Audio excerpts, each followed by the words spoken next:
തിരികെ നമ്മൾ മലബാറിലെ ക്രിസ്മസ് കാഴ്ചകളിലേക്കാണ് പോകുന്നത്. ചേതൻ ചേരുകയാണ് മലബാറിൽ നിന്ന്. കോഴിക്കോട് നിന്ന് നമ്മളോടൊപ്പം ക്രിസ്മസ് വിശേഷങ്ങൾ പങ്കുവയ്ക്കാനായി.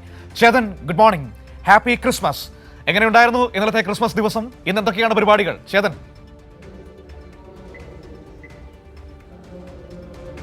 മനു, ഡെസ്കിലുള്ള നമ്മളെല്ലാവരോടും നമ്മുടെ മെറി ക്രിസ്മസ് അറിയിക്കുകയാണ്. ഞാനിപ്പോൾ നിൽക്കുന്നത് മദർ ഓഫ് ഗോഡ് കത്തീഡ്രലാണ്, കോഴിക്കോട് അതിരൂപത ആർച്ച് ബിഷപ്പ് ആയ ആർച്ച് ബിഷപ്പിൻ്റെ കാര്യാലയമാണ്, മുഖ്യ ഹെഡ്ക്വാർട്ടേഴ്സാണ്. അവിടെയാണ് ഞാനിപ്പോൾ നിൽക്കുന്നത്. ഇന്നലെ രാത്രി പാതിര കുർബാന ഉണ്ടായിരുന്നു. അതിൻ്റെ ഭാഗമായി നമ്മളിവിടെ വന്നിരുന്നു. ചക്കാലക്കൽ പിതാവിൻ്റെ ക്രിസ്മസ് സന്ദേശവും നമ്മൾ തത്സമയം നൽകിയിരുന്നു. ഏതായാലും ലോകവും ക്രിസ്മസിനെ അതിനെ വരവേൽക്കുകയാണ്. അതിൻ്റെ സന്തോഷത്തിന് തീർച്ചയായും മനു വളരെ ഞാൻ മുമ്പ് ഇത് കണ്ടിട്ടുണ്ട്, എറണാകുളത്തുള്ളപ്പോൾ ഇത് കണ്ടിട്ടുണ്ട്. വളരെ കാണേണ്ട ഒരു കാഴ്ച തന്നെയാണ്. വളരെ എല്ലാ വിശ്വാസികളും ഒത്തുകൂടി. ശരിക്കും പറഞ്ഞാൽ ഇന്നലെ രാത്രി ഇവിടെ വന്നപ്പോൾ ഇവിടെ നിൽക്കാൻ പോലും സമയമുണ്ടായിരുന്നില്ല. ധാരാളം കൊയർ ഗാനങ്ങളൊക്കെ, സവിശേഷമായ കൊയർ സംഗീതമൊക്കെ കേൾക്കാനുള്ള ഭാഗ്യവും ലഭിച്ചിട്ടുണ്ട്.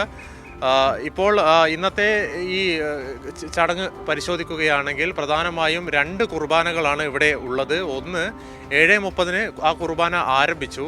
ഇംഗ്ലീഷ് കുർബാന എന്ന് പറയും. പ്രധാനമായും ഇതിൻ്റെ സവിശേഷത ഇംഗ്ലീഷ് ഭാഷയിലാണ് ഈ കുർബാന കൈക്കൊള്ളുന്നത്. ഇതിൽ പങ്കെടുക്കാൻ വേണ്ടി ധാരാളം ഈ ഇംഗ്ലീഷ് കുർബാനയ്ക്ക് കേരളത്തിൽ പ്രസിദ്ധമായ ഒരു ആരാധനാലയം കൂടിയാണ് ഈ മദർ ഓഫ് ഗോഡ് കത്തീഡ്രൽ.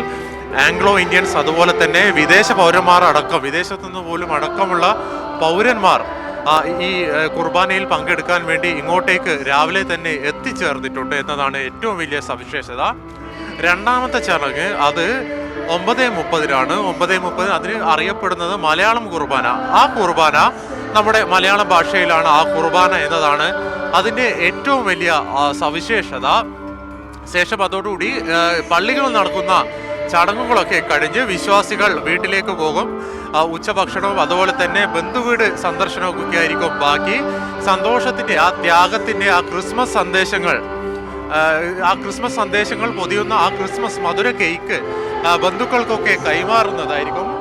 ഇന്നലെ ഈ കുർബാനയുമായി ബന്ധപ്പെട്ട് മുഖ്യ കാർമ്മികത്വം വഹിച്ചത് കോഴിക്കോട് അതിരൂപതയുടെ ആർച്ച് ബിഷപ്പായ ഡോക്ടർ വർഗീസ് ചക്കാലക്കലാണ്. അദ്ദേഹം ചില ക്രിസ്മസ് സന്ദേശങ്ങൾ നൽകിയിരുന്നു. പ്രധാനമായും ഭയപ്പെടരുത്, ജീവിതത്തിൽ ഒരു കാരണവശാലും ഭയപ്പെടരുത് എന്ന സന്ദേശമാണ് ചക്കാലക്കൽ പിതാവ് നൽകിയിരിക്കുന്നത്. നമ്മുടെ ഹൃദയത്തിൽ ദൈവം വസിക്കുന്നുണ്ട്. ക്രിസ്മസ് വിശ്വാസത്തിൻ്റെയും അതുപോലെ തന്നെ ആഘോഷത്തിൻ്റെയും തലമുണ്ട്. എന്നാൽ വിശ്വാസികൾ മുഖ്യമായും ഇതിനെ ആഘോഷത്തിൻ്റെ തലത്തിലേക്ക് മാത്രം ചുരുക്കിക്കാണിക്കുന്നു എന്നുള്ള വിമർശനം കൂടി ചക്കാലക്കൽ പിതാവ് ഉന്നയിക്കുന്നുണ്ട്.